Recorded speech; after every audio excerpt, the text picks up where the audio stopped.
প্রিয় দর্শক, আমন্ত্রণ ইস্পাহানি মির্জা পর্চা মুক্তবাকে। আজকে আপনাদের সাথে আমি ফারাবি হাফিজ। শুরুতেই আজকের দিনে আলোচিত খবরের সংবাদ শিরোনাম।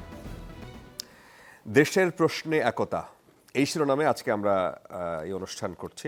আমাদের সাথে অতিথি হিসেবে যারা রয়েছেন পরিচয় করিয়ে দিই। শুরুতে জনাব আবু আলম শহীদ খান, তিনি সাবেক সচিব, রয়েছেন doctor Asaduzzaman Ripon, vice chairman BNP, এবং রয়েছেন জনাব মাহবুব আজিজ, তিনি উপসম্পাদক দৈনিক সমকাল। আপনাদের তিনজনকে স্বাগত জানাচ্ছি। আজকে যেই ঘটনাটা ঘটলো সেটা বাংলাদেশের অনেক অনেক দিক থেকে একটি গুরুত্বপূর্ণ এবং তাৎপর্যপূর্ণ। এবং আজকে একজন রাজনীতিবিদ বলছিলেন, একটু আগে আমি শুনছিলাম, যে 53 বছরের ইতিহাসে এই প্রথম কোনো রাজনৈতিক দল যারা সক্রিয় মাঠে সবাই এক ছাতার নিচে এসে একই সুরে কথা বললেন। আমি একটু শুরুতে একটি রিপোর্ট দেখে আসতে চাই। সার্বভৌমত্বের প্রশ্নে রাজনৈতিক দলগুলোর যে বৈঠক হয়েছে, তারা সবাই ঐক্যবদ্ধ থাকার যে ঘোষণা দিয়েছেন, সেটি নিয়ে আমরা একটা শুরুতে রিপোর্ট দেখে আসছি। ব্যাপক গণ অভ্যুত্থানের মুখে শেখ হাসিনা ভারতে পালানোর পর থেকেই একের পর এক ইস্যু আসছে প্রতিবেশী দেশ থেকে। ডক্টর ইউনূসের ডাকে সার্বভৌমত্বের প্রশ্নে এক ছাতার নিচে ঐক্যবদ্ধ হলো বাংলাদেশের সব রাজনৈতিক দল। ছাত্র জনতা বুক পেতে দিয়েছিল। ফরেন সার্ভিস একাডেমিতে এই বৈঠকে ছিল আওয়ামী লীগ ও জাতীয় পার্টি বাদে প্রায় সবাই। সে কথাটা দুনিয়ার সামনে প্রকাশ করা। জাতীয় ঐক্যের প্রস্তাব নিয়ে শুরুতেই শুভেচ্ছা বক্তব্য রাখেন প্রধান উপদেষ্টা। আমরা যে মুক্ত স্বাধীন বাংলাদেশ তৈরি করলাম এই অভ্যুত্থানের মাধ্যমে, সেটাকে তারা মুছে দিতে চায়, তারা আগেরটাতে ফিরে যেতে চায়, এবং আগেরটা কিভাবে তারা নিয়ে আসবে সে নানা দিক থেকে তাদের চলছে। তারা একটা কাল্পনিক বাংলাদেশ তৈরি করে রাখছে দুনিয়ার সামনে। রাজনৈতিক দলগুলো স্বাধীনতা ও সার্বভৌমত্বের প্রশ্নে ঐক্যবদ্ধ থাকার ঘোষণা দেন। এই সবার মূল সুর ছিল যে আমাদের মধ্যে মত পথ আদর্শের ভিন্নতা থাকবে, আমাদের রাজনীতি ভিন্নতা থাকবে, অবস্থান ভিন্নতা থাকবে, কিন্তু দেশ সার্বভৌমত্ব এবং অস্তিত্বের প্রশ্নে আমরা সবাই এক। বিএনপির স্থায়ী কমিটির সদস্য খন্দকার মোশাররফ হোসেন জানান, নির্বাচনের রোডম্যাপ পেলে কেউ ষড়যন্ত্রের সাহস পাবে না। জনগণ যে একটি রোডম্যাপ পেলে নির্বাচনমুখী হয়ে গেলে যে সকল ষড়যন্ত্র এখন আপনারা দেখতে পাচ্ছেন, এইসব ষড়যন্ত্র আর কেউ করতে সাহস পাবে। চূড়ান্ত সফলতার জন্য ঐক্যবদ্ধ থাকার গুরুত্ব তুলে ধরেন জামাত সহ অন্য দলের নেতারা। তারা দুনিয়ার বিভিন্ন জায়গায় অপপ্রয়াস চালাচ্ছেন এবং অপপ্রচার চালাচ্ছেন। আমরা এগুলার নিন্দা জানিয়েছি সকলে সম্মিলিতভাবে। আমরা একটা জায়গায় সবাই আমরা একমত হয়েছি যে আমাদের স্বাধীনতা সার্বভৌমত্বের ব্যাপারে কোনো ছাড় নয়। 5ই আগস্টের পর থেকে যারা বাংলাদেশকে নতুন বাংলাদেশ হিসাবে গড়ে তোলবার স্বপ্ন দেখছি, তারা সকলে ঐক্যবদ্ধভাবে আগামী দিনে বাংলাদেশকে আমরা রিপ্রেজেন্ট করব। যে সমস্ত চুক্তি আমাদের জাতীয় স্বার্থের পরিপন্থী, সেগুলোকে যাতে বাতিল করা হয়, সেই জন্য বিভিন্ন রাজনৈতিক দলগুলো সরকারের কাছে প্রস্তাব দিয়েছেন।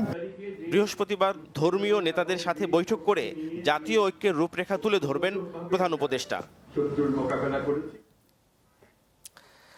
আজকের যে জাতীয় ঐক্যের ডাক ছিল এবং তাতে সব রাজনৈতিক দলের সাড়া ছিল, এই প্রস্তাবটা আমরা দেখলাম যে আসছে শুরুতে বিএনপির পক্ষ থেকেই প্রথম আসছিল। আমি একটু শুনতে চাই জনাব আসাদুজ্জামান রিপন আপনার কাছ থেকে, যে আপনারা আসলে কি চেয়েছিলেন এবং শেষ পর্যন্ত আউটপুটটা আসলে কি পেলেন? আমরা যা চেয়েছিলাম সেটি দেখলেন। আমরা চেয়েছিলাম জাতির ক্রান্তিকালে দলমত নির্বিশেষে সবাই যাতে একতাবদ্ধ হয় আমাদের দেশের স্বাধীনতার প্রশ্নে, আমাদের সার্বভৌমত্বের প্রশ্নে, এবং যারা আমাদের সার্বভৌমত্বের জন্য যারা হুমকির কারণ হয়ে দাঁড়াচ্ছে বা দাঁড়ানোর আশঙ্কা যেটা আছে, এইগুলো আমরা সম্মিলিতভাবে এক জায়গায় দাঁড়িয়ে এটা আমরা ফয়েল করতে চাই, ব্যর্থ করে দিতে চাই, এবং সেটাই হচ্ছে আমাদের আকাঙ্ক্ষার প্রতিফলন ঘটেছে। এবং প্রধান উপদেষ্টা আমাদের প্রস্তাবনাগুলো তিনি গ্রহণ করেছেন এবং উপলব্ধি করেছেন যে এই মুহূর্তে এটাই হচ্ছে সময়ের দাবি, এটাই হওয়া উচিত। আপনি আপনার উপস্থাপনার শুরুতে একটি জায়গায় বোধহয় বলেছেন, যদি আমি বুঝতে ভুল না হয়ে থাকে আমার, 53 বছর পর বাংলাদেশের রাজনৈতিক ইতিহাসে এরকম একটা ঘটনা ঘটলো। যিনি বলেছেন, আপনি তার নামটা উল্লেখ করেননি, তিনি সঠিক বলেননি। আচ্ছা, বাংলাদেশ যতবার সংকটের মধ্যে পড়েছে, এই জাতি ততবার ঐক্যবদ্ধ হয়েছে।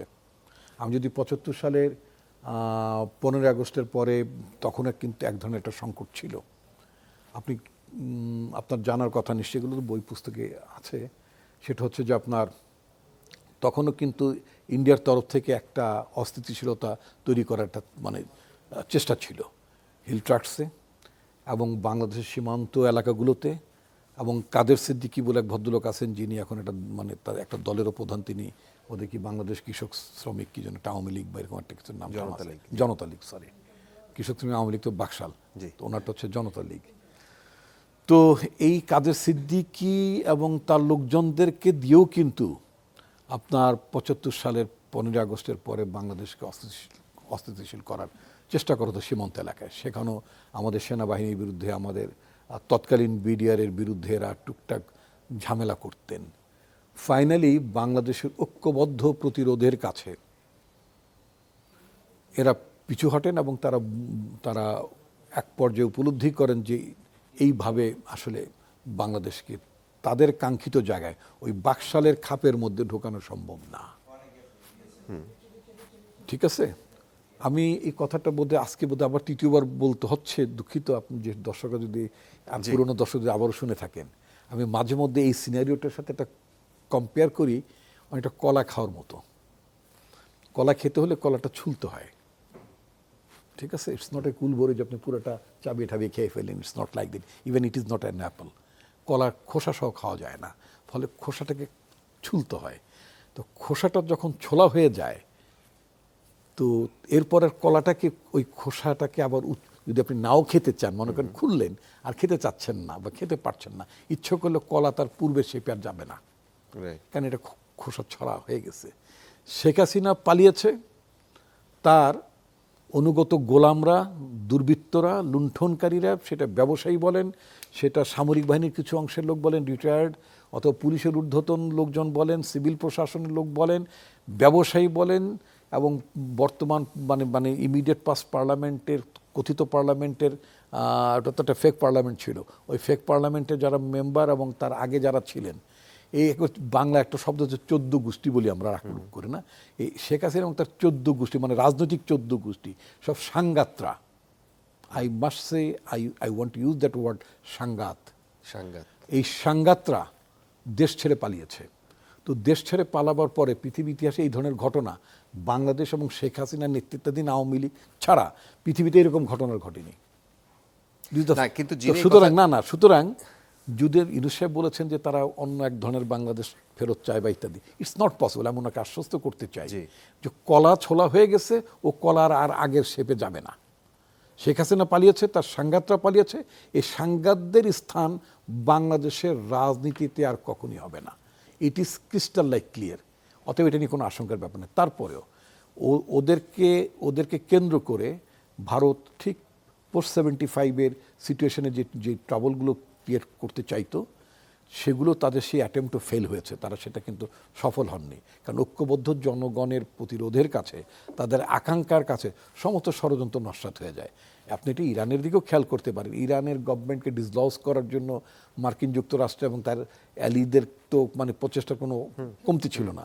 তো এখনও কি আপনার মানে ওখানকার রেভলিউশনারি গার্ড আছে, মানে তাদের শাসন ব্যবস্থার সাথে আমার ভিন্ন মত থাকতেই পারে, বাট আমি তাদের স্ট্যাবিলিটির কোশ্চেনে যদি বলি, তাদেরকে ডিসলজ করা যায়নি। ইভেন অত দূর যাবেন কেন ভাই, উত্তর কোরিয়ার দিকে তাকান না কেন, সেটা হয়নি। আপনি কিউবার দিকে তাকান না কেন, ফিদেল ক্যাস্ট্রোর আপনার তিরোধানের পরেও এর মধ্যে বোধহয় রাউল ক্যাস্ট্রো বোধহয় পৃথিবী থেকে চলে গেছেন, এরপরে বোধহয় থার্ড জেনারেশন আপনার কিউবার শাসনে আছেন। সুতরাং এটা আওয়ামী লীগের যে সমস্ত মানে ছোটোখাটো মানে ছিচকে সাংঘাত যেগুলো আছে, এদিক ওদিক লুকিয়ে আছে, ওদেরকে আমি যেটা মানে ওদের প্রতি আমার যেটা আহ্বান থাকবে, যেগুলো এসব মানে রাতের স্বপ্ন তো নয়, দিবা স্বপ্ন দেখে কোনো লাভটাভ হবে না, এগুলো প্রয়োজন নাই। আর বাংলাদেশের পলিটিক্যাল পার্টি এই ধরনের ইউনিটি বারবার ফাউন্ড করে যখন জাতি সংকটের মধ্যে পড়ে। ৭৫ সালেও হয়েছে, আবারও হচ্ছে। যতবার আমার সভরেন্টির উপরে অ্যাটাক আসবে, ডেমোক্রেসির উপরে অ্যাটাক আসবে, রাষ্ট্র হিসেবে আমার অস্তিত্ব নিয়ে যখন টানাটানি শুরু করবে, অথবা কেউ কি ঝুঁকি মারার চেষ্টা করবে, ভয় দেখাবে, মানে চোখ রাঙাবে অথবা ভয় দেখাবে, আমি এটাকে চোখ রাঙানো ভয় দেখানোর মধ্যেই তুলনা করি। বারবার আমাদের জনগণ ফুঁসে উঠবে, রুখে দেবে। আচ্ছা, জনাব আবু আলম শহীদ খান, এই বিষয়টা যদি একটু বলেন। আমরা এই জাতীয় ঐক্যের ডাক দেখলাম, কিন্তু এখনো মনে হচ্ছে যে এরা আসলে কি করবে, কি করতে চায়। কোনো একটা রূপরেখার কথা বলা হয়েছে যে সেটা হয়তো খুব তাড়াতাড়ি প্রকাশ করা হবে। সেটা কিভাবে হতে পারে এবং এই যে আজকের যে ঘটনাটা ঘটলো সেটাই বা আপনি কিভাবে দেখেন?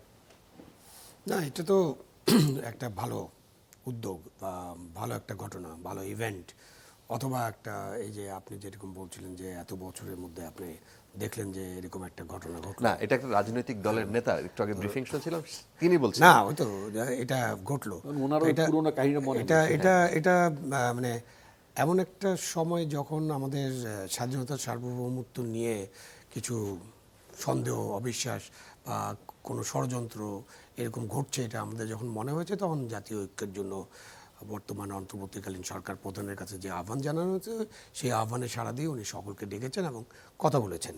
তো এখানে তো যাদের ইন্টারভিউ আপনারা দেখালেন তাদের নানান কথা আছে। তো না, সবার কথা কিন্তু একই সুর। না, সুর একই, স্বাধীনতা সার্বভৌমত্বের প্রশ্নে, স্বাধীনতা সার্বভৌমত্বের ব্যাপারে সারা বাংলাদেশের মানুষের সুর তো এক। রাইট। বাংলাদেশ একটা স্বাধীন সার্বভৌম রাষ্ট্র এবং এর স্বাধীনতা এবং সার্বভৌমত্ব রক্ষার জন্য বাংলাদেশের সকল মানুষ যুদ্ধ করতে, প্রাণ দিতে, রক্ত দিতে প্রস্তুত। এটা হলো বাংলাদেশ। বাংলাদেশ এটাই। এখন রাজনৈতিক দলগুলো তো বাংলাদেশের জনগণের বাইরে না, সুতরাং এই সুরের বাইরে তো কারো যাওয়ার কোনো সুযোগ নেই, সুতরাং তাকে ওখানেই থাকতে হবে। এর মধ্যে যেটা আলাপ আলোচনার ভিত্তিতে যা যা আসলো, দু তিনটা জিনিস ইম্পর্টেন্ট আলোচনা আসছে। আমাদের মোশাররফ সাহেব, যিনি বিএনপিকে রিপ্রেজেন্ট করেন, তিনি সংবাদ সম্মেলন করছিলেন, সেখানে কিন্তু উনি একটা কথা স্পষ্ট করেছেন যে এই যে ষড়যন্ত্র বা ষড়যন্ত্রকারীরা ষড়যন্ত্র করতে সমর্থ হবে বা ষড়যন্ত্র করার প্রচেষ্টা করবে যখন একটা বড় ধরনের শূন্যতা থাকবে। বাংলাদেশে এখন শূন্যতাটা কি? বাংলাদেশের শূন্যতা হচ্ছে একটা অন্তর্বর্তীকালীন সরকার গণ অভ্যুত্থানের মধ্য দিয়ে গঠিত হয়েছে এবং ছাত্র জনতার গণ অভ্যুত্থানের যে সমর্থন সেটা তাদের প্রতি আছে, এবং সেই অন্তর্বর্তীকালীন সরকারের কয়েকটা দায়িত্ব, তার মধ্যে প্রধান দায়িত্ব হচ্ছে সংস্কার করে নির্বাচনের রোডম্যাপ ঘোষণা করা অথবা নির্বাচন করে নির্বাচিত সরকারের কাছে ক্ষমতার হস্তান্তর করা। এবং তারা যতদিন মানে দায়িত্ব পালন করবেন ততদিনের মধ্যে কিছু কিছু জিনিস আছে যেটা তাদের মনোনিবেশ করতে হবে। আইন শৃঙ্খলার উন্নতি করতে হবে, নাম্বার 1। নাম্বার 2, দ্রব্যমূল্যটা সহনশীল করতে হবে। 12 কোটি 14 কোটি মানুষ দ্রব্যমূল্যের কষাঘাতে যদি জর্জরিত থাকে, তাদের কাছে কিন্তু তখন সংস্কার, গণতন্ত্র, নির্বাচন এসব তাদের কাছে অর্থহীন হয়ে যাবে। ওই যে কবিতার ভাষায় সুকান্তের, ক্ষুধার আকাশে পৃথিবী গদ্যময়, তখন পূর্ণিমার চাঁদকে ঝলসানো রুটি মনে হবে, এবং সেটা কিন্তু বাস্তবতা। তো এই বাস্তবগুলো দেখে তারা তাদের কাজ করবেন। মাঝখানে সংকট আসছে, আমরা জাতীয় ঐক্যের আহ্বান জানিয়েছি, কিন্তু আমাদের নির্বাচনী রোডম্যাপ বা তাদের কার্যক্রমের একটা রোডম্যাপও জনগণ প্রত্যাশা করে, এবং নির্বাচনী রোডম্যাপটা হলে মোশাররফ সাহেব একদম কারেক্টলি বলছেন, তখন কিন্তু এই ষড়যন্ত্রকারীরা আর ষড়যন্ত্র করার সুযোগ পাবে না। মাহমুদুর রহমান মান্নার কথা শুনলাম, উনি বলছেন যে ভারতের সাথে বা চুক্তি যেগুলো আছে সেগুলো যদি চুক্তিগুলো যদি আমাদের অনুকূল না থাকে, চুক্তি বাতিল, প্রকাশ করতে বলেন বাতিল। আমার প্রথম কথা হলো, একজন নাগরিক হিসেবে ভারত কেন সবার সাথে যা চুক্তি আছে প্রকাশ করেন। এই যে সরকারগুলো চুক্তি করে প্রকাশ করে না, কোভিডকালীন সময় আপনি চায়নার কাছ থেকে ভ্যাকসিন কিনবেন, এটার দাম প্রকাশ করা যাবে না, প্রাইস সেন্সিটিভ হতে পারে। চায়না আপনাকে এটা শর্ত আরোপ করতে পারে, কারণ আপনি চায়না একজনের কাছে হয়তো $5 বিক্রি করছে, আপনার কাছে হয়তো $2 বিক্রি করছে, আরেকজনের কাছে $3 বিক্রি করছে। তখন আমার প্রয়োজন ইমার্জেন্সি, কিন্তু তখনও সরকারকে তো ব্যাখ্যা দিতে হবে যে আমি কি কারণে এই প্রাইস সেন্সিটিভ ইনফরমেশন তো এখন প্রকাশ করছি না, আমার এই বার আছে, আমি তাদের কাছে এটা দরকার, আমার ইমার্জেন্সি, আমি 6 মাস পরে এটা প্রকাশ করব। তো আপনি এই যে ভারতের সাথে আমাদের একটা বন্ধুত্ব চুক্তি ছিল 25 বছরের, যেটাকে আমাদের অনেকেই, আমার পাশে যিনি আছেন, আমরা সহ, আমিও সে সময় মনে করতো এটা গোলামির চুক্তি, তাই না? এবং এটা নিয়ে আমরা অনেক কথা বলছিলাম। হ্যাঁ, ওরা মৈত্রী চুক্তি ছিল, বাট মৈত্রী চুক্তি যখন প্রকাশিত হয়েছে তখন তার ধারা টারাতে গোলামি টোলামি খুব একটা খুঁজে পাওয়া যায়নি। তারপরে কিন্তু আমরা মোটামুটি চুপচাপ হয়ে গেছি। তো এই যে চুক্তি করা হলে, যে কোনো সরকার চুক্তি করুক, সেটা আওয়ামী লীগ সরকার হোক, বিএনপি সরকার হোক, অন্য সরকার হোক, চুক্তিগুলো প্রকাশ করতে অসুবিধা কি? আর আপনি যদি কিছু ব্যবসা বাণিজ্যের চুক্তি করেন, এগুলো তো আরও প্রকাশ করতে হবে।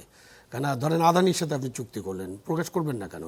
কেন আপনি তো আদানির টাকা তো আপনি দিচ্ছেন না, আদানির টাকা যারা সরকার চালাচ্ছেন তারা দিচ্ছে না। আদানির ওই টাকাটা আমার কাছ থেকে আদায় হয়, আমি জনগণ, আমি বিদ্যুৎ ব্যবহার করি, আমার কাছে বিদ্যুৎ বিল নিয়ে তারপর আপনি মূল্য পরিশোধ করছেন। সো একজন মানে ব্যবহারকারী হিসেবে আমার রাইট আছে যে আপনি কত দামে বিদ্যুৎ কিনছেন এবং কতটা চার্জ করছেন বিদ্যুৎটা আমার ঘরে পৌঁছানোর জন্য, এবং আমার কাছে ঠিক দাম নিচ্ছেন কিনা। তো সেই কারণে আমি মনে করি প্রথমত সব চুক্তি প্রকাশ করে ফেলতে হবে। এটা একটা নতুন বাংলাদেশ যদি করতে চান, প্রকাশ করেন। এরপরে যেসব চুক্তি আপনার অনুকূল নাই, আপনার দেশের স্বার্থ বিরোধী বা জনগণের কল্যাণ বিরোধী, সেগুলোর ধারাগুলো নেগোশিয়েট করেন অথবা বাতিল করেন। আচ্ছা, আমরা আমার আসবো জনাব মাহবুব আজিজ, এই বিষয়টা নিয়ে যদি বলেন যে আমরা বাজারের যখন দ্রব্যমূল্যের ঊর্ধ্বগতি, নাভিশ্বাস মানুষের, এই যে আমি যদি মাসখানেক 1.5 মাস আগের কথাও বলি, বন্যার পর একটা খারাপ অবস্থা গেছে, এখনও বাজারের ঊর্ধ্বগতি, সেই সময়ও কিন্তু এই জাতীয় ঐক্যের বিষয়টা আসে নাই। আপনি যদি আইন শৃঙ্খলা ব্যাপক অবনতি, সেই সময়ও আসে নাই, বিভিন্ন জায়গায় মব জাস্টিসের কথা হচ্ছে, সেই সময় আসে নাই, কিন্তু এখন প্রেক্ষিতটা কি, কেন এই সময়ে এই জিনিসটা দরকার হলো? ধন্যবাদ। আসলে আমার ভাইদের যে আলোচনায় বিষয়গুলো এসছে, আমি একটা জিনিস স্পষ্ট তুলতে চাই যে কিছু রাজনৈতিক ক্ষত আছে আমাদের, এবং এই ক্ষতগুলো ছাত্ররা চিহ্নিত করেছেন। সেই চিহ্নিত করবার কারণেই আসলে গণ অভ্যুত্থানটি সংগঠিত হয়েছে। যেই আওয়ামী লীগ যেই 1.5 দশক ধরে একক নির্বাচন করলো 14, 18, 22-এ, এই নির্বাচনগুলো তারা একবার রাতের বেলা করলো, একবার নিজেরা করলো, আরেকবার দামি প্রার্থী দিয়ে করলো। তারা মানবাধিকার বলে কিছু রাখলো না, তারা আয়নাঘর তৈরি করলো, তারা গণমাধ্যমের স্বাধীনতা হরণ করলো, তারা কর্তৃত্ববাদ এবং নিজেদেরকে নিয়ে একটা দলবল নিয়ে তারা এই শাসনটা চালিয়ে যাচ্ছিল। সেটা কি শুধু এই 1.5 দশক ধরে আওয়ামী লীগ একাই করেছে? আগের আমলগুলো কি আমাদের মনে নেই? আমরা যদি তুলনামূলক সেই বিবেচনাগুলো আনি, সেই জন্যই কিন্তু 16 বছর আন্দোলন করবার পরও বিএনপির এত আত্মত্যাগ, তাদের প্রায় 50 লক্ষ কর্মীর বিরুদ্ধে মামলা, কিন্তু কি কারণে আন্দোলন সফল হচ্ছিল না? এত সুযোগ আসবার পরও যতক্ষণ পর্যন্ত না ছাত্ররা রাস্তায় নামলো। এবং তখন আপনি খেয়াল করেন যে রাস্তায় নামলো, কিন্তু রাজনৈতিক দলের নেতারা ছিল, সামনে ছিল না, সকলেই নানানভাবে ছিল। আমরা কি এই প্রশ্নটা করতে পারি যে রাজনৈতিক দলের নেতারা যদি থাকতো, তাহলে ছাত্ররা বা সাধারণ জনতার যেত না? রাজনৈতিক নেতাদের প্রতি এত অবিশ্বাস কেন মানুষের? আপনি খেয়াল করেন যে প্রধান যে দুটি দল, তারা পিতা মাতা সন্তান এভাবেই চলছে। শুধু রাজনৈতিক দলের প্রধানরা কেন, সংসদীয় আসনে এই দায়টা কাকে দিতে চান আপনি? রাজনৈতিক দলের নেতাদেরকে দিতে চাই। মানে আস্থাহীনতা কিভাবে তৈরি হলো? আস্থাহীনতা তাদের ভেতরের যে একনায়কতান্ত্রিক মানসিকতা, যেই একনায়কতান্ত্রিক মানসিকতা রাজনৈতিক দলে থাকে, সেই মানসিকতা রাষ্ট্রের উপর চেপে যায়, এবং রাষ্ট্র যখন এইভাবেই চলতে থাকে, তখন কিন্তু মানুষ এক ধরনের নির্বিকারত্বের দিকে চলে যায়, রাজনীতি বিমুখ হয়ে পড়ে। তারপর এই বিমুখতার মধ্যে যখন স্পার্ক করলো ছাত্ররা, একটা কি হলো, 14 তারিখ রাতের বেলা প্রাক্তন প্রধানমন্ত্রী বললেন চাকরি পাবে কিনা রাজাকারের নাতিরা, আপনার নিশ্চয়ই সবাই মনে আছেন। ওই কথার পরে কিন্তু ছাত্রীরা বেরিয়ে আসলো। এখন ছাত্ররা জানতেও না যে এত বড় একটা আন্দোলন হবে। পরিস্থিতি আস্তে আস্তে সামনের দিকে চলে গেল, 16 দিনের মাথায় অনেক বড় একটা পরিবর্তন আসলো, কিন্তু সাধারণ মানুষ গেল। যেই প্রশ্নটা আপনি করলেন যে জিনিসপত্রের দাম বেড়ে গেছে, তখন ঐক্য দেখেনি, এখন ঐক্য দেখেনি, নানান সময়, এখন কেন দেখছি? এখন দেখছি কারণ হচ্ছে রাজনৈতিক দলের নেতারা বুঝতে পারছেন যে একা এটা সামলানো যাবে না। মানুষের যে বিরাট একটা আশা, উচ্চাশা তৈরি হয়েছে নেতাদের প্রতি, রাজনৈতিক দলের প্রতি, সেই জন্য তারা একসাথে হচ্ছেন বিভিন্ন পরিস্থিতির অ্যানালাইসিস। আচ্ছা, আমাদের হাতে সময়, একটা বিরতির সময় হয়ে গেছে।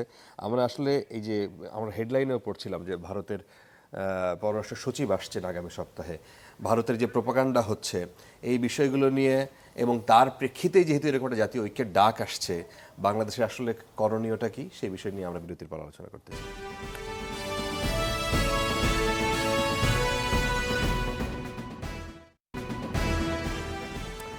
আরও একবার আমন্ত্রণ, ইস্পাহানি মির্জাপুর চা মুক্তবাক আপনারা দেখছেন। আমরা আলোচনা করছিলাম আজকের বিরাজমান পরিস্থিতি নিয়ে, দেশের সমসাময়িক ইস্যু নিয়ে।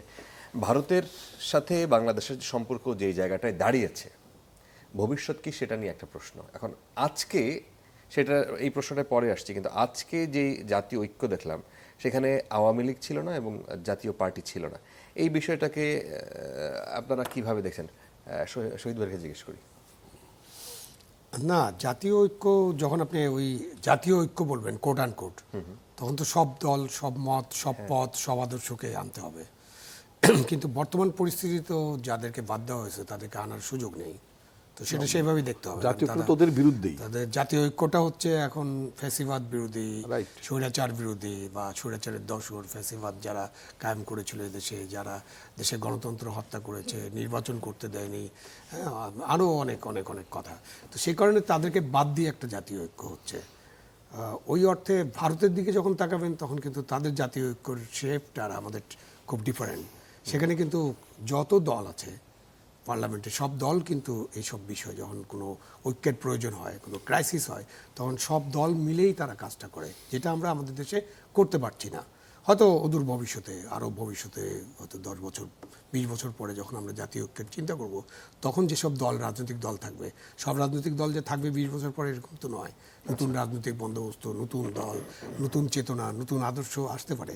তখন হয়তো ওই যে আপনি যে জাতীয় ঐক্য কোট আনকোট বলছেন, তখন এই আমাদের স্বাধীনতা, সার্বভৌমত্ব, আমাদের ক্রাইসিস নিয়ে তখন হয়তো এক ধরনের জাতীয় ঐক্য দেখা যাবে।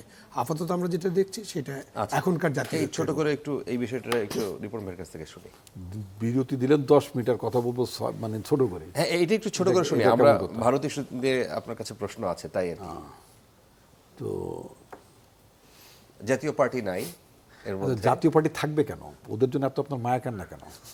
আমার বিনা ভোট মানুষের- না না, মানুষের আপনার দর্শকদেরও কোনো আগ্রহ নেই জাতীয় পার্টি নিয়ে। আপনার আছে কেন আমি তা জানি না। আচ্ছা, তো সেটা হচ্ছে যে দলটা সারা জীবন ফাও খাওয়া পার্টি, এটা হলো, এটার নাম হলো এফকিপি। এফকিপি। হ্যাঁ, এফকিপি মানে ফাও খাওয়া পার্টি। ও আচ্ছা আচ্ছা। ওই যে হারুন ছিল, ডিবির হারুন, ও সূর্য সেনের ছাত্র ছিল। তো সূর্য সেনের সামনে একটা ক্যাফেটেরিয়া ছিল, সারা জীবন ওখানে ফাও খাইতো, পয়সা দিয়ে খাইতো না। আচ্ছা, তো ও হলো মানে বাপের ভুল পরিচয় টরিচয় দিয়ে মুক্তিযোদ্ধার সন্তান টন্তান সেদে ঠেদে একটা মানে চাকরি বাকরি বাগায় কয়েকদিন ছড়ি ছড়ি করে মানুষজন মেরে ঠেরে গুমটুম করে ভাগলো। আচ্ছা। এখন আমি যে কথাটা বলতে চাচ্ছি যে আপনার জাতীয় পার্টিটা ফাও খাওয়া পার্টি হলো এইটা। ওর কখন নির্বাচন লাগে না, প্রথমে গায়ের জোরে এসে ক্ষমতায় বসছে, তার দল বানাইলো, দল বানার পর জনগণ ভিত্তি নেই, এরপর ভোট লাগে নাই, তারপরে মানে দিয়ে থুয়ে নির্বাচন করে শেখ হাসিনারে ক্ষমতায় রাখবে, পার্লামেন্টে দেবে কি বলে তাকে, মানে সংখ্যাগরিষ্ঠতার জন্য তার সাপোর্ট লাগবে, এই সমস্ত সবসময় গ্যাটিস হিসেবে কাজ করে। আপনি ফাও খাওয়া পার্টি বলতে পারেন, গ্যাটিস পার্টি বলতে পারেন। হ্যাঁ, আছে না, কোন জায়গায় লিক ঠিক হয়ে গেলে তখন গ্যাটিস গুটিস লাগায়। তো সরকারের গ্যাটিস লাগে, গ্যাটিস পার্টি। তো একটা গ্যাটিস পার্টিকে আপনাকে ডাকতে হবে, ওটা কি পার্টি কিনা। It was not a party, it is not a party. আচ্ছা। উই ডোন্ট কনসিডার এটা একটা পার্টি। এটা সবসময় আপনার মানে কোনো শক্তির প্রয়োজনে পক্ষে ব্যবহার করার জন্য লাগে, এটা পরগাছা টাইপের পার্টি। আচ্ছা। আচ্ছা, শুধু তাকে ডাকার কোনো প্রয়োজন নাই, ওদের কোনো এন্টিটি নেই, পলিটিক্যাল এন্টিটি নাই। দ্বিতীয়ত একটা আওয়ামী লীগ, ফাইটটি তো ছিল আওয়ামী লীগের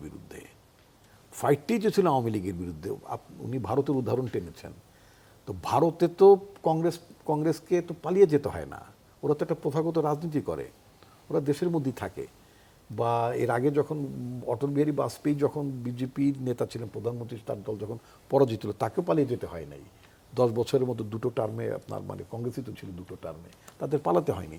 এখানে তো পলিটিক্যাল বিহেভ করে না, মানে এখানে তো নির্বাচন হয় নাই, নির্বাচন ছাড়া একটা রাজনৈতিক দল ক্ষমতায় থাকার চেষ্টা করে, তারপরে নিজের দলের লোক, একটা লোক তার ব্যবস্থায় প্যাটার্নে ম্যানেজমেন্টে সন্তুষ্ট না, সে ছেড়ে যেতে চায়, তখন তারে আবার গান শোনাই বলে যে তোমাকে আমি ছাড়বো না, আমি কাউকে ছাড়ি না।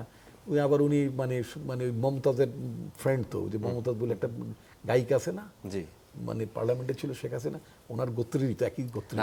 এখন তাকে নিয়ে এসে সে সোহেল তাজকে সে গান শুনে, সোহেল তাজ বলছে এটা যে মানে গান শোনায়, এবং সোহেল অত দূর যাওয়া দরকার নাই। তো আপনি সাথে সোহেল তাজের স্টেটমেন্টে খালি আপনি একটু চিন্তা করেন যে কত বড় নির্লজ্জ হলে, মানে এটা মানে উনি যেটা একটা শব্দ দুবার উচ্চারণ করেছেন, কোট আনকোট, আমি ওনারটা ধার করে আবার আপনার জন্য বলছি যে সোহেল তাজ বলেছেন কত বড় নির্লজ্জ হলে দেশটাকে 1 মিনিটের জন্য শান্তিতে থাকতে দিতে চায় না, এবং বলেছেন তিনি যে জনগণের ঝাঁটা পেটা খেয়ে দেশ ছেড়ে যেতে বাধ্য হয়েছে। তো তাদেরকে জনগণ যাদেরকে ঝাঁটা পেটা করে, কথাটা কে বলেছেন? এটা সোহেল তাজ বলেছেন। মুক্তিযুদ্ধকালীন সময়ের যিনি বাংলাদেশের প্রধানমন্ত্রী ছিলেন এবং এর পরে কিছুদিন প্রধানমন্ত্রী ছিলেন মানে মরহুম তাজউদ্দিন সাহেব, তার ছেলে বলেছেন, এবং তিনি শেখ হাসিনার ক্যাবিনেটের মানে মন্ত্রীও ছিলেন। তো এখন দিস ইজ দ্য অবজারভেশন, আপনি এখন এই ধরনের একটা পার্টির সাথে কি জাতীয় ঐক্য হয় নাকি? আচ্ছা আচ্ছা, এখন মাহবুব ভাই আমরা প্রশ্নে আসি, আমাদের যে বিষয়টা নিয়ে আপনার কাছে এটা নিয়ে একটু বলবো না আমি? এটা নিয়ে হ্যাঁ, নিশ্চয়ই বলেন। আচ্ছা আচ্ছা, আপনার যেটা ওনাকে হচ্ছে নিয়ে বলা হয়নি, যে বাকি আছে। ঝাঁটা পিটা খেয়ে যে অবস্থাটা হচ্ছে, মানে যিনি পড়ে যায় কোনো গর্তে, যাওয়ার সময় কিন্তু কেউ একটা লাথি দিয়ে যায়।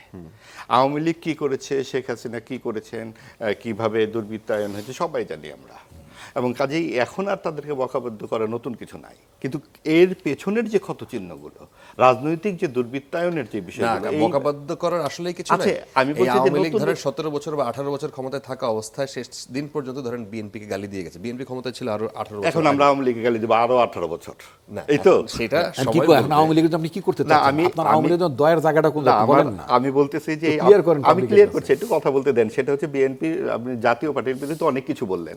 আমরা একটু মনে করি 2006 সালে কেন তত্ত্বাবধায়ক সরকারের অধীনে নির্বাচনটি বিএনপি করতে চাইলো না, কেন তখন এরশাদকে নিয়ে টানাটানি হলো, হাসপাতাল সবই মনে আছে আমাদের নিশ্চয়ই। হাসপাতাল- তখন হাসপাতালে রাখা হলো, জাতীয় পার্টিকে কি করা হলো, হাসপাতাল আপনি ভুল করছেন। আচ্ছা, হাসপাতাল ঠিক আছে, রাখা হলো তো আমাকে একটু আওয়ামী লীগের বলতে আমলে। দেন। না না, আপনি ভুল বললে তো 2006 আমার তো পরে সালে- রিজয়েন্টের তো সুযোগ হ্যাঁ, নাই। 2006 ইলেকট্রনিক সালে মিডিয়ায়। এই ইলেকশন হবার কথা ছিল, ইলেকশনটা কেন হলো না? বিচারপতির বয়স কে বাড়ালো, এবং এই যে বিভিন্ন 9-6 করে এইটাকে কোন পর্যন্ত নিয়ে যাওয়া হলো, তখন একটা 1-11 হলো, এই দায়িত্ব কার? এই দায়িত্ব ইন্ডিয়ার। সবই ইন্ডিয়া। হ্যাঁ, তো অবশ্যই। সেই ক্ষেত্রে আর আসলে ব্যথা লাগবে এখানে ইন্ডিয়ার দালালদের। ওই যে বলে না কথাটা, ইন্ডিয়াটাকে এখানে ঠিক আমি বলছি যে অবশ্যই এটা যেটা মীমাংসিত সত্য, সেটা নিয়ে তো বারবার কথা বলার কিছু নাই। এটা মীমাংসিত, এবং তার জন্য শেখ হাসিনা যথেষ্ট একদম প্রমাণিত। এখন সেটা আইন আদালতে প্রমাণ হবে, তাকে বিচার দেওয়া হবে, ফাঁসি দেওয়া হবে, যা করার আইন সেটা করবে। কিন্তু যেই সংস্কারের কথা ছাত্ররা বলছে যে রাষ্ট্র মেরামত, এবার কিন্তু তত্ত্বাবধায়ক সরকার আসেনি, অন্তর্বর্তীকালীন সরকার এসেছে, এবং সেই অন্তর্বর্তীকালীন সরকারের কাছে কিছু চাওয়া আছে পরিষ্কারভাবে, যে আরেকটা কর্তৃত্ববাদী সরকার, আরেকটা একনায়কতান্ত্রিক সরকার যাতে না আসে, সেটার জন্য রাজনৈতিক দল কি করছে। আমরা যখন দেখেছি, আমি একটু বলি ভাই, আমরা যখন দেখেছি আওয়ামী লীগের সময় খালি বিএনপির বিরুদ্ধে সারাদিন সকালবেলা তথ্যমন্ত্রীরা বলতেছে খালেদা জি এটা করছে না, খালেদা জি এটা করছে না, ঘুম থেকে উঠে আমরা শুনেছি। আমরা আগামী 20 বছর আবারও শুনবো শেখ হাসিনা এটা করেছেন, শেখ হাসিনা এটা করেছেন। তার মানে এই দুই পার্টির এই কথা শুনতে শুনতে আমাদের যাবে, নাকি একটা বন্দোবস্ত হবে রাজনৈতিক, যেই বন্দোবস্তে সাধারণ মানুষ অংশগ্রহণ করতে পারবে রাজনীতিতে, যেই সংসদীয় আসনগুলো এই দুই পার্টির মধ্যে পৈতৃক সাধারণ মানুষ পরম্পরায় নাই? অংশগ্রহণ করে, নেতৃত্বে নাই, নেতৃত্বে কম আছে। আপনি দেখেন 40 বছর ধরে এক একজন সভাপতি থাকেন, এবং এই জিনিসগুলো যখন বলা হয় তখন অন্যদিকে নিয়ে চলে আসে। আমরা নানান রকম জুজুর কথা শুনতে পাই। আপনার বিএনপির যে 31 দফা, হ্যাঁ, সেখানে কি আপনাকে কোনো স্বস্তি দেয়? আমাদের এবার 31 দফার থেকে 62 দফা এসছে, এটা অনেক ভালো লাগছে শুনতে, এবং আমরা মনে করতে পারি 90-এর তিন জোটের রূপরেখার কথা যখন নির্বাচনে থাকে না, এইরকম রূপরেখা, এরকম দফা আমরা অনেক শুনি। যেই দায়িত্বে চলে যায়, ক্ষমতায় আসে, সেগুলো আমরা পূর্বতন রেকর্ডগুলো একটু ঘাটলেই আমরা বুঝতে পারি। 90-এর আগে ওনার কাছে কে কোন দফা দিছিল জিজ্ঞেস করুন। আপনি তিন দলের বলতে কথা। পারে কিনা? আচ্ছা, আপনি এর উত্তর দিতে পারেন। বলেন। হ্যাঁ, আপনি বলেন। আমি বলবো আপনাকে। তিন No, no, দলের আপনি ক্যাটেগরিক্যালি ইউ আর মানে আপনি টকিং ফর আপনার রিহ্যাবিলিটিং, আপনার মানে একটা পতিত স্বৈরাচারকে রিহ্যাবিলিট করার জন্য আমি তো শাস্তি চাচ্ছি, আমি তো শাস্তি চাচ্ছি আইনের মাধ্যমে। কিন্তু এই দেশে আচ্ছা, আমাকে আপনি তো এই পর্যন্ত ভাই কথা বলেন, 3 কোটি লোক যদি সমর্থক থেকে থাকে একটি দলের, আপনি 3 কোটি লোককে দেশ থেকে বের করে দিবেন? কার সমর্থক আছে? যদি আওয়ামী লীগের 3 কোটি ভোট নাই, আপনি ছাড়া তো কাউরে আমি দেখতেছি না আপাতত। তাহলে আমাকে বের করে দিবেন? আওয়ামী লীগকে যদি আমি বলি যে আমি শেখ হাসিনা শাস্তি চাই, তাজউদ্দিন সাহেবের ছেলে যখন বলতেছে শেখ হাসিনার বিরুদ্ধে, সে কি আওয়ামী লীগ করে না? কে? তাজউদ্দিন আহমেদের আওয়ামী ছেলে লীগের সোহেল তাজ। সে আওয়ামী লীগ করে কিনা সে তো সে বলে না আওয়ামী লীগ করে। যদি আওয়ামী লীগ করতো সে কিভাবে পার্টি বলবে? নো আওয়ামী লীগ পার্টির নেতার বিরুদ্ধে বলা মানে এই তো আপনাদের রাজনীতি। পার্টির নেতার তিনি বলছেন যে তিনি বলছেন যে আওয়ামী লীগকে ক্ষমা চাইতে হবে। হ্যাঁ, আমিও বলছি আওয়ামী লীগকে ক্ষমা চাইতে হবে। সেই কথা উনারা বলে না কেন? জামাতকে ক্ষমা চাওয়ার কথা কেন বিএনপি বলেছে? না, উনি আওয়ামী লীগের একজন শুভানুধ্যায়ী হিসেবে আওয়ামী লীগের কাছে ক্ষমা মানে শুনেন কথা, লেট মি ফিনিশ। আপনি আওয়ামী লীগের একজন শুভানুধ্যায়ী হিসেবে, শুভাকাঙ্ক্ষী হিসেবে, আমি বাংলাদেশের শুভানুধ্যায়ী, আপনি আওয়ামী লীগের শুভানুধ্যায়ী, বিভাজনের রাজনীতির পক্ষে আপনি পতিত স্বৈরাচারের শুভানুধ্যায়ী, এবং শুভানুধ্যায়ী হিসেবে আপনি আপনারা তো জাতীয় পার্টি পতিত স্বৈরাচারকে এই দেশে পুনর্বাসনের জন্য বহুত চেষ্টা করেছেন, তাকে তার সাথে আর আপনি অংশগ্রহণ তো- করেছেন। আপনি তথ্য বিকৃত করেন কেন রে ভাই? BNP, আপনি জামাত আবার তো পত্রিকার আপনারা উপসম্পাদক। সরকার করেছেন, সরকারি পতাকা দেখেছি আমরা জামাতের গাড়ির ভিতরে, তখন সেটা কোন পতিত ছিল? জামাত কি, জামাতকে কে রিহ্যাবিলিটেশন করেছে এই দেশে? তখন জামাতের ক্ষমতা মাপ চাওয়ার ব্যাপারে আপনাদের বক্তব্য কি? আপনারা কি কারণে জামাতের সাথে জাতীয় ঐক্য করবেন তাহলে? কেন সেটা আওয়ামী লীগ করে নাই? হ্যাঁ, অবশ্যই করেছে। সেই জন্যই তো বিএনপি এবং আওয়ামী সেটা লীগ তো আপনি- একই সাথে বলতেছি যে দুইটি পার্টির একই রকমের কার্যকর যেই কাঠামো একই ধরনের, এখন এবং আপনার কি সেই এই দুটি- কারণে আমাদের এই দুই পার্টির কি বিলুপ্তি চান নাকি? না, আপনার বক্তব্য? বিলুপ্ত না, আর আমরা উনি চাই চাইলে হবে, উনি সংস্কার, easy। আমরা চাই সংস্কার, সংস্কার চাই। হ্যাঁ, রাজনৈতিক দলের মধ্যে সংস্কার চাই। আরে ভাই, আপনি রাষ্ট্রীয় সংস্কার শাসন চান, আপনি ক্ষমতায় সংস্কার সংস্কার কি? চাই। আচ্ছা। এই তো আমরা অন্তর্বর্তী কে? দাঁড়ান, আপনি সেই, শোনেন, ওনারাই please। বলবেন, ওনারাই কে? নিশ্চয়ই, নিশ্চয়ই। ভাষাটাই দেখুন। হ্যাঁ, আমার অবশ্যই তাই হবে, অবশ্যই তাই হবে, because we represent the people. আমরা কিছুই দাঁড়ান, না। দাঁড়ান, আপনি তো সুবিধাভোগী। আমি কোথায় চাই? অবশ্যই আমি কি কোনো আপনি, মন্ত্রী? হ্যাঁ নিশ্চয়ই, আমি আমি এমপি? আমি বলতে চাচ্ছি না, আপনি অবশ্যই সুবিধাভোগী। কি কারণে বলেন, সেটা বলতে হবে তো। এখানে আপনি তো ব্যক্তিগত আপনি আমি দামি নির্বাচনের কথা বলেন, আপনি যে প্রতিষ্ঠানে চাকরি করেন, আপনার প্রতিষ্ঠানের মালিক যিনি, তিনি আমি দামি নির্বাচনে অংশ নেন না, নাই? তিনি দামি নির্বাচনে অংশগ্রহণ করেননি। উনি কথা বলেন অবশ্যই, না। সেটা সবাই জানে, উনি সকল কিছু উপেক্ষা করে নির্বাচন রাখেন, করেছেন। আগুনে পানি ঢালার জন্য আমি শহীদ ভাইকে রাখেন, বলি যে আপনি আপনি- অপেক্ষা না, করেন। কেন? উনি এই উনি প্রকাশ্য মাঠে রাখেন, অংশগ্রহণ ওই করে দালালি আপনি করতে পারেন, সেখানে আওয়ামী ওটা আপনার লীগকে দায়িত্ব। হারিয়ে আপনি এসেছেন। বেতনভোগী মানুষ, আপনি দালালি করবেন না, না, না, ঠিকই আছে। আপনি দালালি করছি আওয়ামী অবশ্যই, লীগের হ্যাঁ, করছেন তো। বিরুদ্ধাচরণ করলেই করছেন ভাই আপনি। দালাল। আচ্ছা, এটা আবু এটা আলম নোট অফ শহীদ ডিসেন্ট খান। আপনাকে করতে হবে অবশ্যই ভাই। করছেন আপনি। এটা কেমন কথা? আবু আলম শহীদ খান, সত্যি আপনি কথা। আপনি আপনার আপনার স্বরূপ কাছে আসি উন্মোচন যে করতে হবে না এখন আপনার। আমরা আলোচনা যেতে চেয়েছিলাম স্বরূপ যে ভারতের উন্মোচন সাথে করা দরকার, বাংলাদেশের সম্পর্ক আপনার এখন যেই পর্যায়ে গেছে, ভবিষ্যৎটা আসলে কি দেখেন? না, তার আগে এই যে 54 বছর আমাদের বয়স, তো মানে স্বাধীনতার বয়স, এবং আমাদের অনেক পার্টি আছে দেশে, আওয়ামী লীগ আছে, বিএনপি আছে, জামাতে ইসলামী আছে, আরও অনেক পার্টি আছে, 42টা বোধহয় পার্টি রেজিস্টার্ড, আরও কয়েকটা রেজিস্ট্রেশন পেয়েছে। মানে এই সংখ্যা তো আপনি ইয়ে করতে পারবেন না, কখন কখন সংখ্যা বদলে যায়, কোনো পার্টির অফিস আছে কি না, কোনো পার্টির কোনো কর্মী আছে কি না, নেতা কয়জন আছে, এগুলো বোঝা যায় না।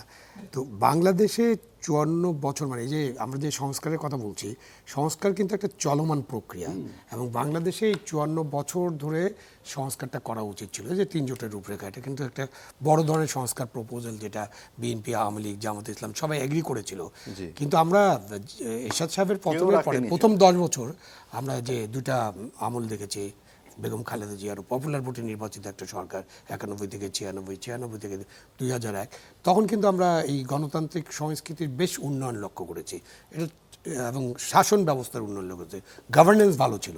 কিন্তু তারপরে আমাদের জানি কি হলো, এবং এই যে গত 24 বছর এবং 54 বছর দেখলে সময়টার পরে কি হলো? আমাদের রাজনৈতিক, না আমি 54 বছর ধরে কথা বলতে, উনি যেটা বলছেন যে ধরেন জামাতে ইসলামী, তাদের যে 71-এর ভূমিকা, সেই ভূমিকার জন্য তো তাদেরকে পরিষ্কার করতে হবে। তারা এখন পর্যন্ত একটাই দল বাংলাদেশে আছে যারা ক্ষমা চায়নি। বিএনপি কিন্তু ক্ষমা চেয়েছে, আওয়ামী লীগ ক্ষমা চেয়েছে, 96 সালে শেখ হাসিনা ক্ষমা চেয়েছিলেন জনগণের কাছে। বিএনপি কিন্তু 2006 সালে তাদের একটিবার সুযোগ আর ক্ষমা চাওয়া কি এক? না, সুযোগ, ক্ষমা চেয়ে আমাদের ভুলের জন্য আমরা দুঃখিত।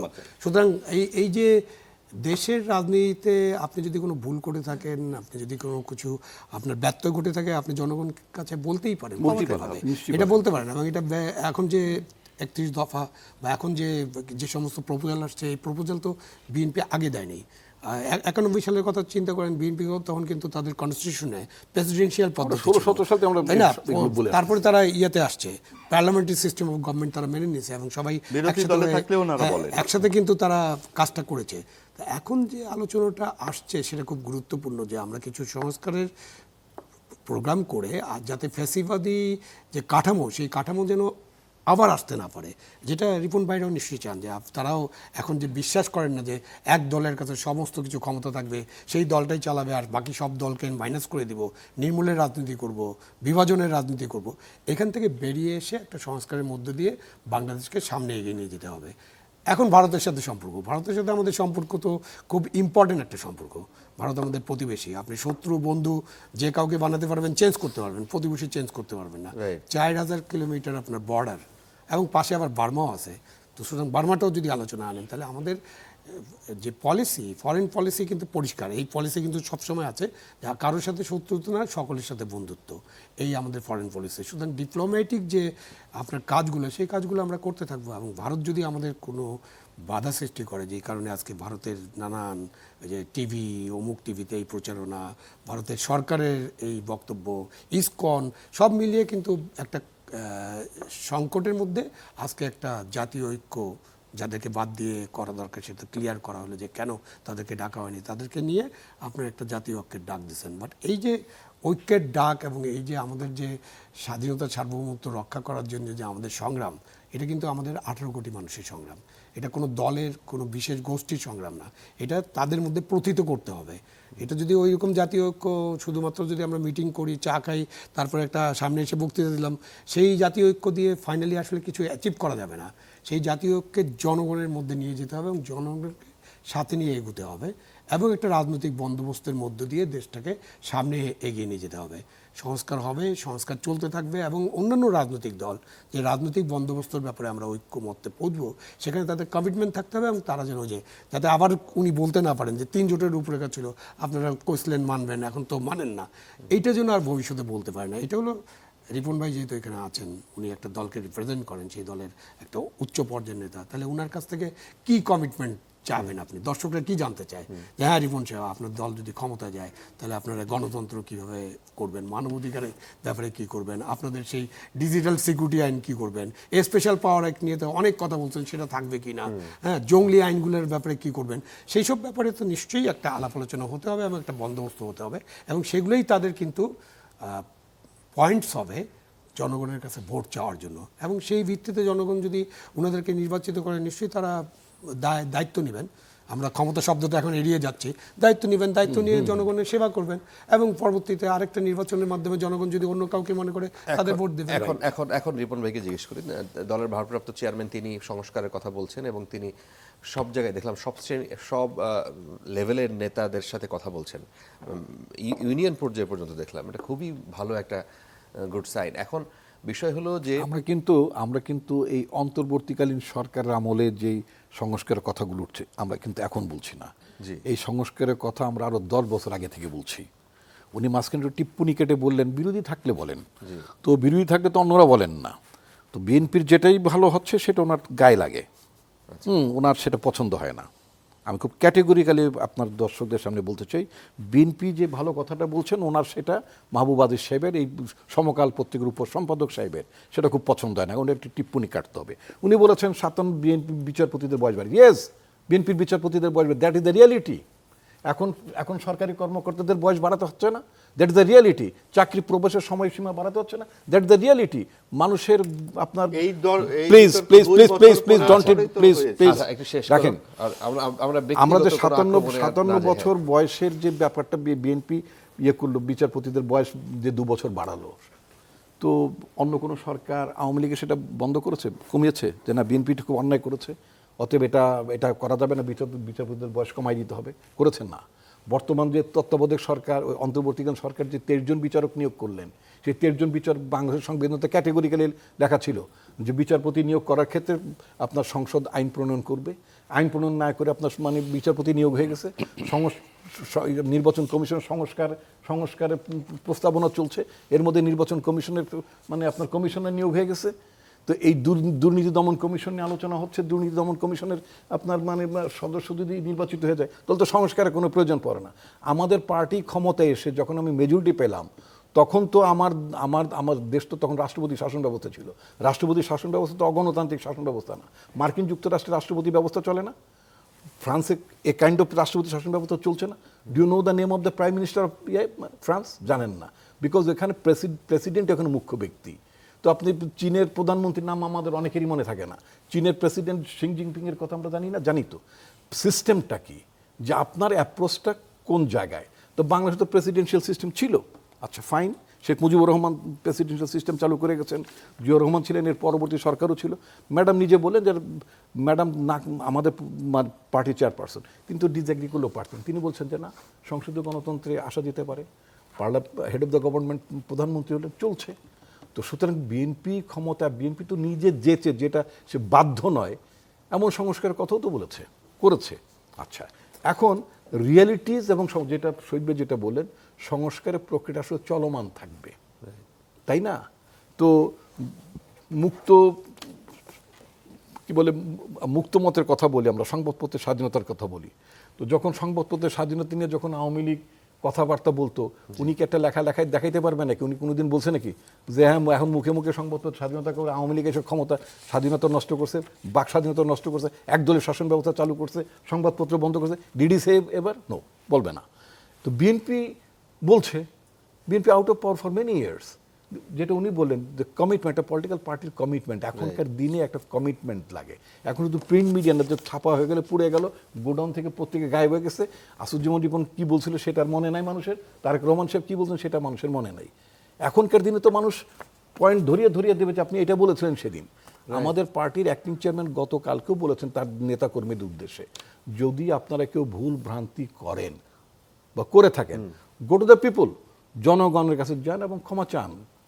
মানুষ যদি গ্রহণ করে, মানুষের কাছে যদি আপনি গ্রহণযোগ্যতা পান, রাজনীতির গ্রহণযোগ্যতার জায়গা হচ্ছে জনগণ, বারবার জনগণের কাছে যেতে হয়, that is the spirit of the democracy. তিনি এইটিও মেনশন করেছেন কালকে দেখলাম, যে আপনারা এখনো পাওয়ারে, মানে বিএনপি এখনো পাওয়ারে আসেন, রাইট, কিন্তু পাওয়ারে আসার আগেই বিএনপির নামে আপনারা দুর্নাম ছড়াচ্ছেন অলরেডি। আপনারা বলতে নেতাকর্মীদের উদ্দেশ্যে তিনি বলছেন, ওটা আপনি সরাচ্ছে তো, হ্যাঁ কিছুই করছে না তারা। আচ্ছা, মানে এই জায়গাটায় মানে পজিটিভ দিক অনেকেই পজিটিভ দিক হবে না। উনি দায়িত্বে থেকে পার্টি স্ট্যান্ডিং কমিটির মেম্বার পর্যন্ত শোকজড হয়েছেন। পার্টির অ্যাডভাইজারি কাউন্সিলের মেম্বার যিনি ম্যাডামের মামলার অন্যতম প্রধান আইনজীবী, যিনি মানে ম্যাডামের মামলাগুলো ডিফেন্ড করেছেন, সুপ্রিম কোর্টের বারের প্রেসিডেন্টও তিনি, সিটিং প্রেসিডেন্ট, তাকে শোকজ করেছেন। তিনি জয়েন্ট সেক্রেটারি লেভেলের লোকদেরকে শোকজ করেছেন, দায়িত্ব থেকে মানে নামিয়ে দিয়েছেন, পদ থেকে সরিয়ে দিয়েছেন। জি, তা আপনি তো এগুলো তো আপনাকে অ্যাপ্রিসিয়েট করতে হবে। এটা কি ইতিপূর্বে কোনো দল করেছে নাকি? এগুলো করে তো নি। যে এখনকার সুবিধা হলো যে বাট আপনাকে তো এই বিষয়টা, এই রেকর্ড থাকে, পরে আর অস্বীকার করার সুযোগ নেই। হ্যাঁ মাহবুব ভাই, আপনি বলতে পারেন। আপনার কাছে আমার আচ্ছা, অন্য আমি অবশ্যই বলতে চাই, সেটা হচ্ছে যে ট্যাগের যে রাজনীতি, আওয়ামী লীগ আমলে লিখি নাই, এই সমস্ত ব্যক্তিগত কোনো উত্তর দিতে চাই না, এটা অনুষ্ঠানের পরবর্তীতে নিশ্চয়ই আলাপ করা যাবে। কিন্তু যেটা হচ্ছে, তখন কোনো কথা বললেই বলা হতো বিএনপি জামাত, আপনি বিএনপি জামাত। এখন যেটা বলা হচ্ছে, কোনো কথা বললেই, তাদের বিরুদ্ধে যে কারোর বিরুদ্ধে কথা বললেই আপনি ফ্যাসিবাদের দোসর, আপনি হচ্ছেন আওয়ামী লীগ, আপনি ফ্যাসিবাদের দোসর। ঠিক আছে, ওই সময় আমরা বিএনপি জামাত ছিলাম, এই সময় আমরা ফ্যাসিবাদের দোসর। আমাদের বলবার কথাটি হচ্ছে যে এই যে সংস্কার বলা হচ্ছে, এখন ওনারা 16 সাল থেকে বলছেন। কখন? যখন ওনারা রাস্তায় থাকছেন, 50 লক্ষ লোকের নামে মামলা, বাড়িতে থাকতে পারেন না, 10 বছর ধরে বাড়িতে থাকতে পারেন না। আওয়ামী লীগ নিজেই বাসের মধ্যে আগুন দিয়ে বিএনপির কর্মীদের নামে মামলা দিচ্ছে, তখন তাদের মনে হচ্ছে সংস্কারের কথা। কিন্তু যখন তাদের 2006 সালে নির্বাচনের কথা আসে, তখন তাদের সংস্কারের কথা মনে থাকে না। তখন তারা তাদের মতো করে রিয়াজউদ্দিন আহমেদকে একই সাথে তত্ত্বাবধায়ক সরকারের প্রধান করে, একই সাথে প্রধান উপদেষ্টা করে নানান রকম খিচুড়ি এমনভাবে পাকালেন যাতে তত্ত্বাবধায়ক সরকার আরেক দল এসে সেটা বাদ দিয়ে দিল। এখন এই দুই দলের চরিত্র একেবারে একরকম, একরকম ভাবে আমার কাছে, আমাকে এখন বলতে হচ্ছে যে আওয়ামী লীগ এসে বাদ দেওয়ার সুযোগ পেল, এবং সেই সুযোগ তারা নিল, এবং এই আওয়ামী লীগ যত রকম খারাপ কাজ করেছে, সেই তত রকম খারাপ কাজ আমাদের প্রতিদিন সকালে এখন শুনতে হবে, আগামী 17 বছর আশা করি। আমার বলবার কথা, আপনারা আগামী 62 বছর আপনারা বলবেন, কিন্তু বলবার আগে আপনাদেরকে ঠিক হতে হবে যে আপনারা আবার একনায়কতন্ত্র তৈরি করতে চান। আপনারা যখন নিজেরা ক্ষমতা ভাগাভাগি করতে চান, তখন আপনাদের প্রধান শত্রু যারা, তাদেরকে আপনারা মনে করেন যে এদের যতই সমর্থন থাকুক। এখন সরকারি দলের যারা বিরোধী হয় আমাদের মতো দেশে, স্বাভাবিকভাবেই যে ক্ষমতায় থাকে তার বিরুদ্ধে মানুষের অনেক রকম বলবার কথা থাকে।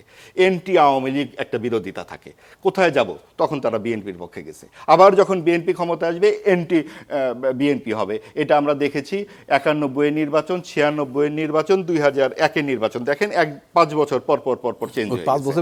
এবং এই 5টা বছর যদি আপনি যে দল আসে, সেই দল যদি সত্যি নির্বাচন দিতে আসে, তখনই কিন্তু বোঝা যাবে। আমাদের বলবার কথাটি হচ্ছে, আমাদের বলবার কথাটি হচ্ছে, আপনি আমাকে কথা বলতে দেন, যে আপনার সংস্কার করতে হবে রাষ্ট্রীয় একদম শাসন ব্যবস্থার মধ্যে, এবং সেইটাকে ওই 3 দলীয় জোটের রূপরেখার মতো করলে হবে না। সেইটা যদি নতুন যে ক্ষমতায় আসবে তারা যদি ভাঙে, সেইটার কি ব্যবস্থা থাকবে সেই বিহিত করতে হবে এবং সেই বিহিত যদি তারা আশা করি সকলেই একমত হবেন এবং এখানে বিভাজনের রাজনীতি থেকে সরে আসতে হবে। আমি আপনার বিরুদ্ধে কথা বলবার সাথে সাথেই আপনি যদি বলেন আপনি ফ্যাসিবাদের দোসর, তার মানে কি দাঁড়ালো? আপনি কেন কথা শুনবেন না? আপনি রাজনীতিবিদ, আপনি তো সমালোচনার মুখে যেতেই হবে। না, নিচ্ছে না। এখন ফ্যাসিবাদের দোসর কথা বললেই আপনি কথায় কথায় আপনি বিএনপির বিরুদ্ধে বলতেছেন বিএনপি এটা করেছে, 57 বছর করেছে বিএনপি এটা করেছে। আওয়ামী লীগের কথা বলছি না, বলেন নাই। আওয়ামী লীগ আর কি বলবো? আওয়ামী লীগ খারাপ করেছে, খুন করেছে, ডাকাতি করেছে, আপনি নিজের মতন করে কথা করেছে, বলছেন, আর কি আপনার জন্য বলবো? সুবিধা সেটা আপনি বলেন। যে আমাদের ওই সুবিধা অর্জন করা যাবে না তো, আপনাকে শেষ হয়ে গেছে। করতেই হবে। আপনাদের তিনজনকেই অসংখ্য আপনাকে ধন্যবাদ। অবশ্যই দর্শক, আজকে আমাদের করতে হবে আলোচনা আপনাকে। শেষ করতে হচ্ছে। আপনারা এই আলোচনা শুনছিলেন, বিবেচনা আপনাদের হাতে। সবার জন্য শুভরাত্রি।